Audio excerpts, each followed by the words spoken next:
السلام علیکم دوستو، میں عاصم سہیل آپ کی خدمت میں حاضر ہوں۔ امید کرتا ہوں کہ سب خیر خیریت سے ہوں گے۔ اللہ پاک آپ سب کو اپنی حفظ و امان میں رکھے۔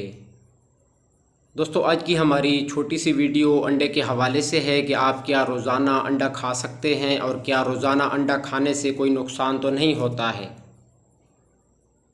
تو دوستو، انڈے کو مکمل خوراک کہا جاتا ہے اور یہ انتہائی لذیذ ہوتا ہے، اور اللہ پاک نے ایک تھوڑے سے سائز کے اندر بھرپور خوراک رکھی ہے۔ اس کے اندر یہ پروٹین کا لاجواب سورس ہے۔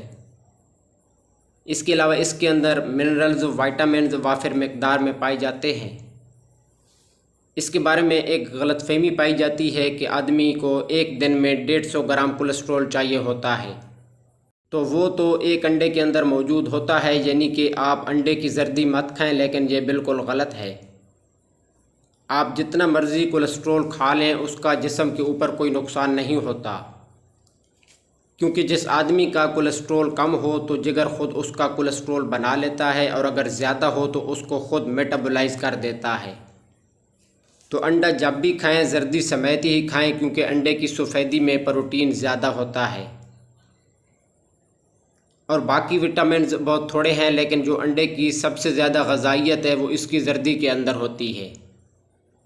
زردی کے اندر ہی آپ کو کولیجن ملتا ہے، جو کہ ایک ایسی چیز ہے جو آپ کے مسلز کو بناتا ہے، اور جو چھوٹا بچہ پیدا ہوتا ہے اس کے جو مسلز بنتے ہیں اسے بھی کولیجن بناتا ہے، اور آپ کی ہڈیوں کی مضبوطی کے لیے بھی بہت ہی ضروری ہوتا ہے۔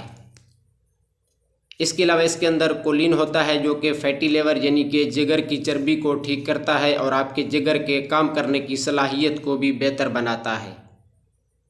اس کے اندر کیلشیم اور میگنیشیم بھی پایا جاتا ہے، اور بی کمپلیکس بھی موجود ہوتا ہے، اور فولک ایسڈ کی مقدار بھی اس میں پائی جاتی ہے، جو کہ حاملہ خواتین کے لیے بہت ضروری ہوتا ہے، کیونکہ اس کے استعمال سے ان کے بچے صحت مند پیدا ہوتے ہیں۔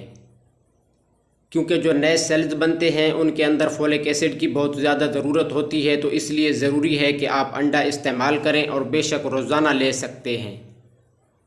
اور اگر آپ چاہتے ہیں کہ آپ کا وزن کم ہو تو بے شک صبح روٹی مت کھائیں، صرف 2-3 انڈے ہی لے لیں تو بہتر ہوگا، تو بھی یہ آپ کو کچھ نہیں کہے گا، اور یہ آپ کسی بھی وقت کھا سکتے ہیں۔ صبح لے سکتے ہیں، اور دوپہر، اور اس کے بعد شام کو بھی اس کا استعمال کر سکتے ہیں۔ تو دوستو، یہ تھی ہماری آج کی ویڈیو۔ امید ہے کہ آپ کو پسند آئی ہوگی۔ دعاؤں میں یاد رکھیے گا۔ جزاک اللہ خیرہ۔